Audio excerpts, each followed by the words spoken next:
Hello friends, I am Satish from ssclasses.in and welcome to our YouTube channel Science।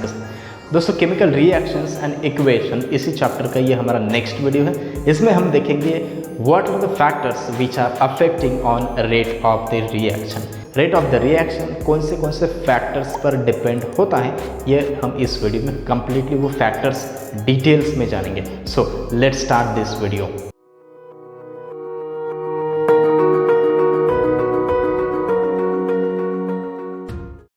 So friends let start factors affecting the rate of chemical reaction. Chemical reaction को affect करने वाले हम यहाँ पर factors देख रहे हैं, जो कि सबसे नंबर 1 है, वो है नेचर ऑफ रिएक्टेंट्स। रिएक्टेंट्स का नेचर कैसा है। सो यहाँ पर नेचर इम्प्लाइज रिएक्टिविटी। नेचर मतलब यहाँ पर आपको रिएक्टिविटी का विचार करना है, यानी कि दैट मेटल्स और एलिमेंट्स इज रिएक्टिव और अनरिएक्टिव। यही आपको ध्यान रखना है। नेचर मतलब उसका कुछ नहीं है, नेचर मतलब प्रॉपर्टी है, रिएक्टिव या फिर अनरिएक्टिव वो कौन सा है यही बताना है। ओके, सो यहाँ पर फॉर एग्जांपल हम यहाँ पर जिंक मेटल कंसिडर कर रहे हैं और दूसरा मेटल यहाँ पर ले रहे हैं हम एल्यूमिनियम।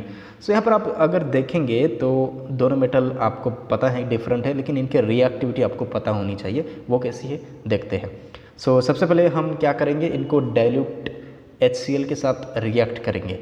तो HCl के साथ अब कोई भी अगर मेटल हम रिएक्ट करते हैं तो हमें क्या मिलता है, उसका हमें वाटर सॉल्युबल सॉल्ट मिलता है। वो कैसा होता है, जैसे कि यहाँ पर जिंक है तो HCl के साथ अगर रिएक्ट होता है तो ZnCl2 मिलेगा और एल्यूमिनियम का भी रिस्पेक्टिव मिलेगा। जैसे कि आपको पता है रिएक्शन के बाद हमें क्या मिलेगा, यहाँ पर ZnCl2 एंड यहाँ पर हाइड्रोजन लिबरेटेड हो जाएगा, यानी कि बाहर हमें हाइड्रोजन मिल जाएगा। उसी प्रकार एल्यूमिनियम का क्या मिल जाएगा, एल्यूमिनियम क्लोराइड यानी कि AlCl3 एंड दोनों रिएक्शन में क्या हो जाएगा, हाइड्रोजन बाहर हो जाएगा। जैसे कि यहाँ पर हाइड्रोजन गैस हमने दिखाया है, सिमिलरली यहाँ पर भी हाइड्रोजन गैस होगा, लेकिन यहाँ पर नेचर पर डिपेंड है कि कौन से रिएक्शन में हाइड्रोजन गैस जल्दी लिबरेटेड हो जाएगा। सो वो कौन सा है आपको पता होना चाहिए। तो यहाँ पर aluminium is more reactive than Zn। सो यहाँ पर जो हाइड्रोजन गैस लिबरेटेड हो जाएगा या फिर इवेपोरेट हो जाएगा, वो सबसे पहले कौन से रिएक्शन में होगा। सो ऊपर वाले रिएक्शन में स्लोवर होगा एंड नीचे वाले रिएक्शन में फास्टर होगा। Remember we can say that reaction with a highly reactive metal takes place faster chemical reaction, is it ना। सो वैसे आपको ध्यान रखना है। नेक्स्ट पॉइंट हम यहाँ पर कुछ नोट डाउन करते हैं। सो Al is more reactive than Zn, ये आपको ध्यान रखना ही है। Next, therefore the rate of reaction of aluminum with hydrochloric acid is higher than that of Zn। So this is rate. Rate मतलब स्पीड कैसा है, वो फास्ट होता है, स्लो होता है, मीडियम होता है, everything about rate of the reaction. Okay, so यहाँ पर रेट किसका ज़्यादा है, Al with HCl, not for Zn with HCl। So we can say that hence the nature or just reactivity of reactants affect the rate of the chemical reaction। Next factor हम यहाँ पर consider करेंगे और next factor है size of the particles of the reactant. अब reactants के particle की size हमें कंसिडर करने हैं। यहाँ पर प्रोडक्ट का कुछ सवाल नहीं आता है, ध्यान रखना हमेशा। रिएक्टेंट्स का ही हमें क्या देखना है, सबसे पहले नेचर देखना है, देन अब जो देख रहे हैं हम सेकेंड वाला size of the particles of the reactants.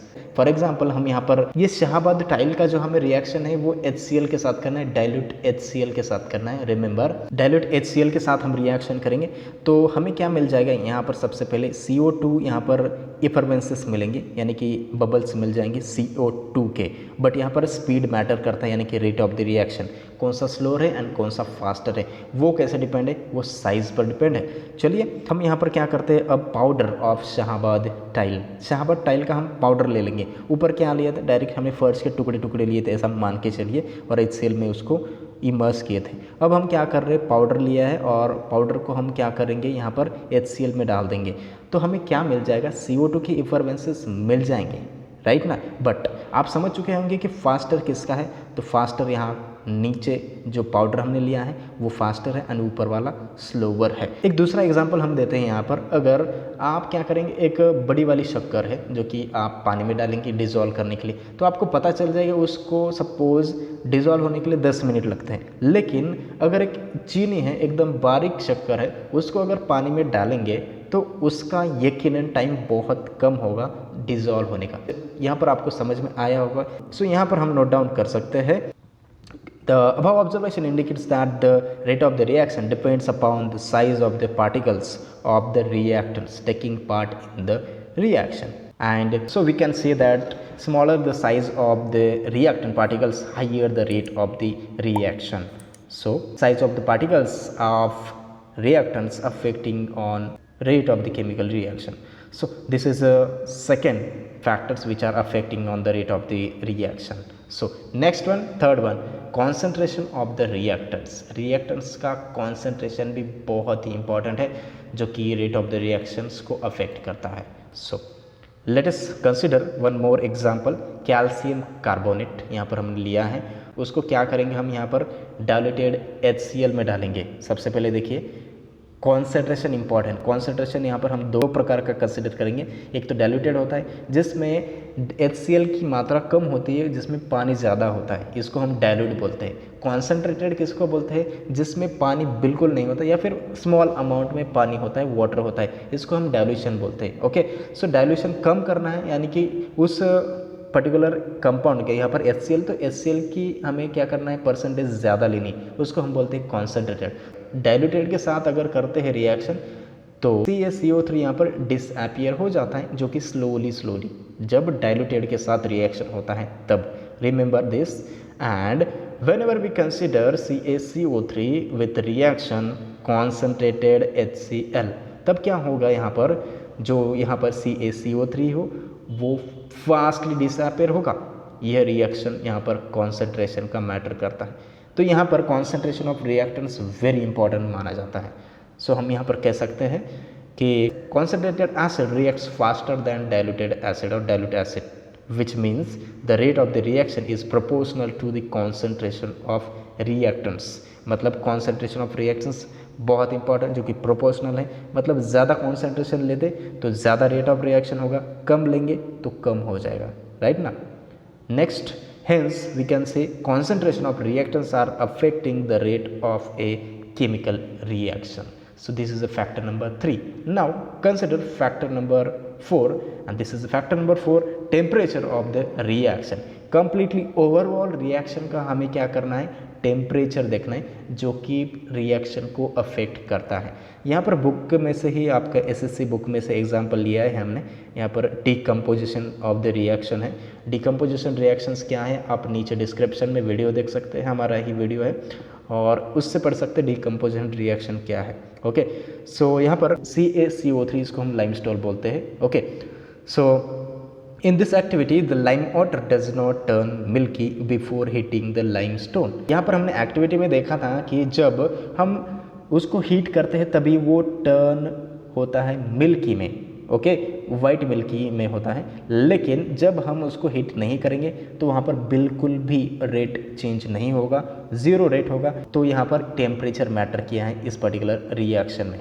We can say that the rate of the reaction increases on increasing the temperature. इसके लिए सिंपल एग्जांपल है, अगर आप शुगर का ही एग्जांपल देता हूँ फिर से एक बार.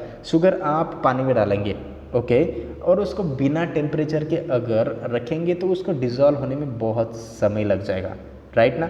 लेकिन उसी शुगर को अगर आप हीट देंगे थोड़ा सा, 1 मिनट 2 मिनट, तो वो जल्दी से डिज़ोल्व हो जाएगा. सो यही है effect of temperature on the chemical reaction. So we can say that rate of the reaction increases on increasing the temperature. Now we are switch over to last and fifth number, catalyst. Catalyst एक बहुत important factor है जो कि rate of the reaction को affect करता है. तो for example हम यहाँ पर एक रिएक्शन कंसिडर कर रहे हैं ऑन हीटिंग पोटेशियम क्रोमेट, जिसको हम KClO3 ये फार्मूला से दर्शाते हैं. तो रिएक्शन कौन सा है, यहाँ पर डिकम्पोजिशन रिएक्शन है. डिकम्पोजिशन रिएक्शन क्या है, decomposition reaction is the reaction in which one compound is decomposes into 2 और मोर कंपोनेंट्स. यही है सिंपल. तो यहाँ पर KClO3 ये क्या होता है, डिकम्पोजेस होता है 2 कंपोनेंट्स के अंदर. वो कैसा है देख लीजिए. 2KClO3 in presence of heat, हम इसको जब हीट करेंगे तो क्या होगा, 2KCl प्लस ऑक्सीजन हमें मिल जाएगा.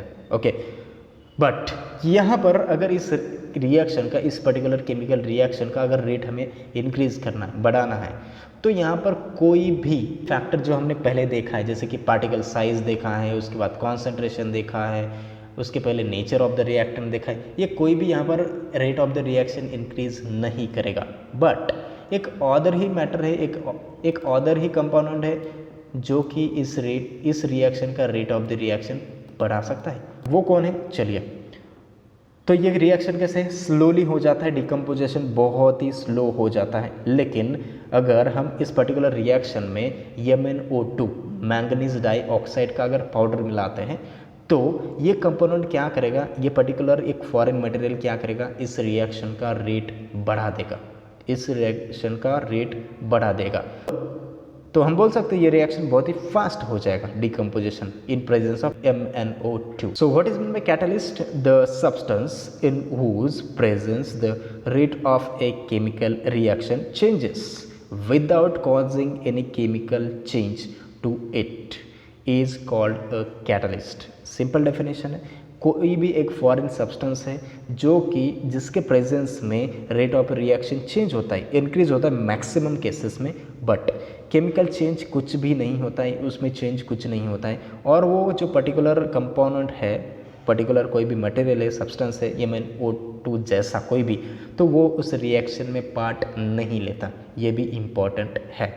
सो you have understood this. Next example we have, that is the decomposition of hydrogen peroxide into water and oxygen takes place slowly at temperature. अगर डिकम्पोजिशन ऑफ हाइड्रोजन पेरोक्साइड यानी कि H2O2 अगर हम water and oxygen में करते हैं तो वो बहुत ही स्लो हो जाएगा रूम टेम्परेचर पर, लेकिन अगर उसी को हम MnO2 के प्रेजेंस में करेंगे तो वो बहुत ही फास्ट रिएक्शन हो जाएगा। तो यही है effect of catalyst on the rate of the reaction. So we can say lastly catalyst affect the rate of a chemical reaction. So friends, in this way we have covered 5 factors which are affecting the rate of a chemical reaction. So friends, all the factors you have understood properly. Channel को अभी तक subscribe नहीं किया तो जल्दी से subscribe and notification भी on कर लीजिए। सो फ्रेंड्स, मिलते हैं नेक्स्ट वीडियो में, तब तक के लिए बने रहिए मेरे साथ, साइंस के साथ, एंड गुड बाय।